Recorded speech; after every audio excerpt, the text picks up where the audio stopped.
Hello, hello, hello. You're tuning into the episode of The Wunderkind Show. Today's first topic, Jeremy Fowler says that Rashod Bateman was almost traded from the Baltimore Ravens. Look.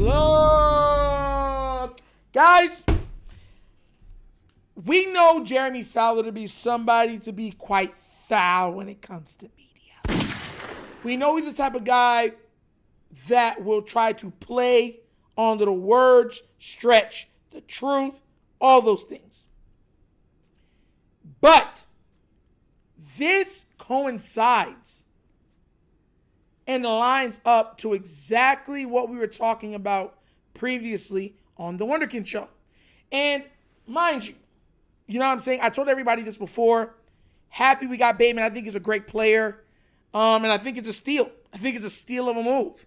So what I'm going to do is I'll play the audio and video of NFL Live of him explaining this. And then I'm going to explain Bateman's impact on the Ravens from the aspect or the inception part of the mind of Mina Kimes. Okay? So without further ado, let's get this party started. This is fascinating. What led to his contract extension was that he was almost traded during this offseason because he went to the Ravens, wanted a new deal.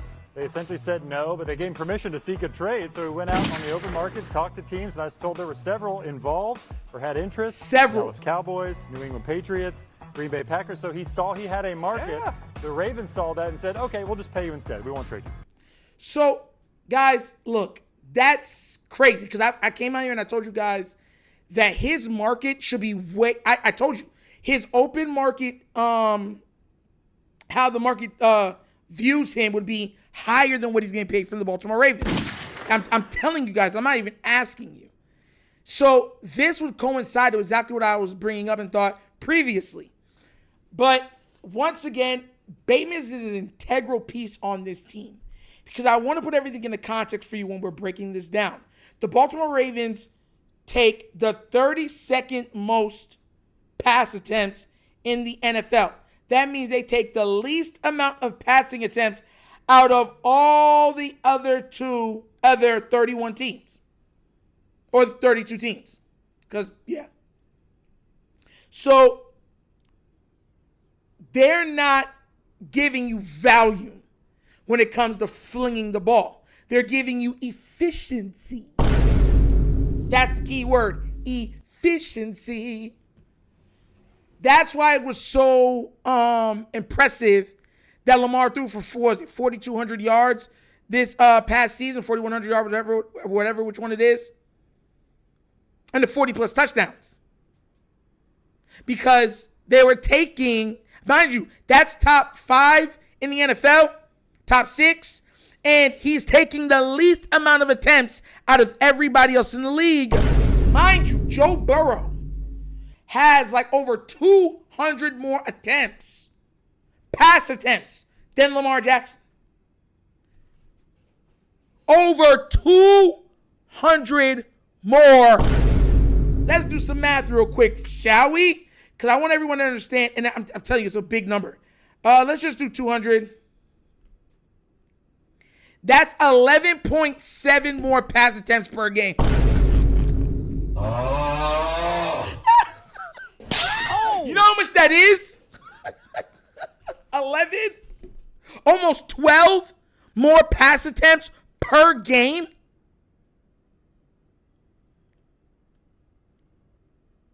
Jeez. Listen, man, y'all.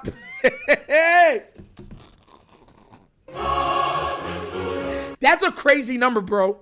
Like, you can't even, like, 12 is a huge, usually you get like 3, 4, maybe 5, maybe even 7. But 12?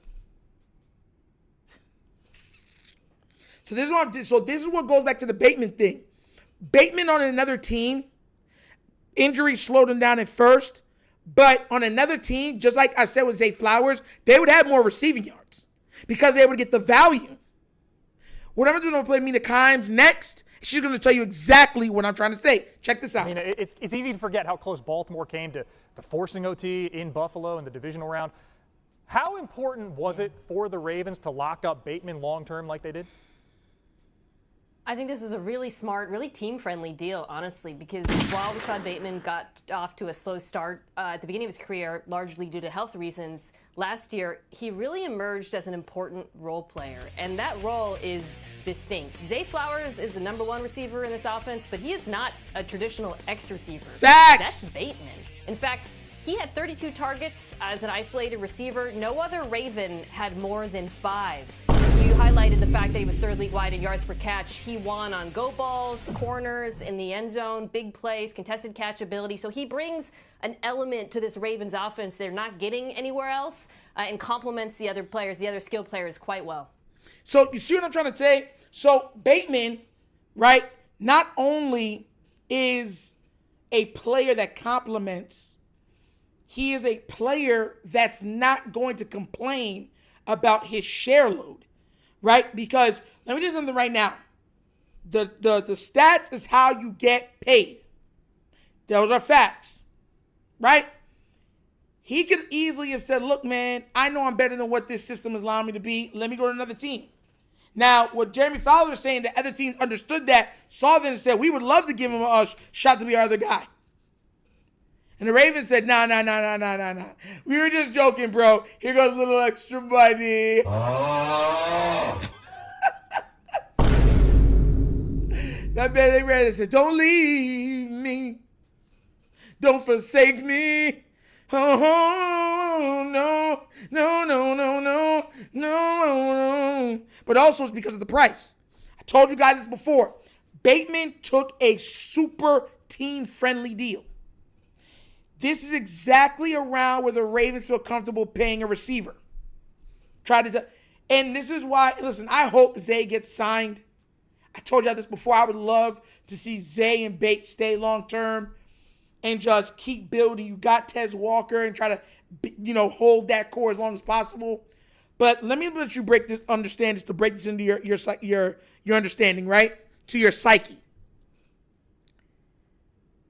He's off to a better start to his career, Zay Flowers, than Antonio Brown. He already has had 1,000 yards receiving with 800 in his rookie year.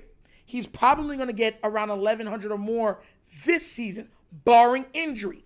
If that is the case, Zay Flowers' price tag will be in the $25 million per year range. Now, I would love Zay to get all of his money. I like players to get paid because, once again, usually it's very rare for players to get their second contract. It is even more rare for players to get 3 contracts. It's extremely rare. So that money got to last him for the rest of his life. Because once football's done, all you can do is invest, try to maybe go back to school for a little bit. But that's all you're doing, investing and trying to make that money stretch. So I want that man to get as much money as possible. I'm not one of them, no. I want the team to save money. No, I want the players to get what they've earned, what they deserve, what they have sacrificed time in their bodies for. The question is, will the Ravens actually give him that amount? 25 mil a year? Steep. Not, mind you, I'd pay it for him, but the Ravens don't usually do business like that. This goes back to what I said with the Bateman stuff. Bateman has a deal. We have it for the next, 5 years. Bateman won't hit the open market until he's 32 years old. 31, about to turn 32. You understand? That's until he'll be a Raven. Just let y'all understand that. So they got him wrapped up for a while. He ain't going nowhere. He's actually one guy's jersey you could buy and not worry he's not going to be there next year. We got it for years. Matter of fact, I got to get me a Bateman jersey. Got to get me an Isaiah Likely jersey. But this is the type of stuff that I've been trying to say and get through, and they're just highlighting and solidifying my argument. Because the Ravens like to pay players, but pay them, especially the wide receivers, under market value. Other guys, they'll pay, but they're going to make us think about it. Defenders, they'll give them the top of the market. Offensive players, They don't like giving them the top of the market. They do not like giving it to them. They don't. I'm sorry, they don't. It's just factual. We almost lost Lamar Jackson because they didn't want to pay that money. So I just want to put that into perspective for you also. So happy that Bateman's going to be here for a long term. I think it brings solidification to the wide receiver room. But this is why I've said with the Zay Flowers thing, this is why we have to win now. Because Zay Flowers, I don't believe, is always going to be a Raven. I don't. Now, could he and they do something they never done and pay him out that big money? Sure. And I will celebrate on the channel just like this. Thank the Lord. Thank you, Lord. Finally paying the wide receiving core. But would you put your money on it? That's the question. You know what I'm saying? Shout out to Tez. Another guy they got, Levante or Lejante, whatever his name is. I believe that's another guy just in case there's a Zay departure. So we'll see what happens in the future. None of us know. Hopefully we keep Zay. I would love for Zay to end up, becoming a Baltimore legend here. So we'll get to see what happens. But I'm happy we got Bateman and we got it for a long time coming. But what do you guys think? Do you think that this was by accident? Do you think that there was actually trade market for Bateman? Or do you believe that Jeremy Fowler is full of a hot crock? Let me know what you think down in the comments section, please. All right? But as always, that's an episode of The Wunderkind Show. Thank you for watching. And now we get down. We have fun and we laugh. But everything we talk about, we do what? Facts and truth. Please remember, guys, like, subscribe, hit that notification, and support the channel. And also support the Wunderkind Morning Show live Monday through Thursdays, 9:30 to 10:30 a.m., where we touch on all hot topics and sports. And we have a little bit of nostalgia trivia at the end from the 70s, 80s, 90s, early 2000s. Put a smile on your face. Be there, guys, or be square. Also, if you want to donate to the channel, help out with equipment and just stuff like that, bottom of the screen, QR codes to a Cash App. Cash App located in the description of every video that we do. Name of it is money sign. The Wunderkind Show. Super easy.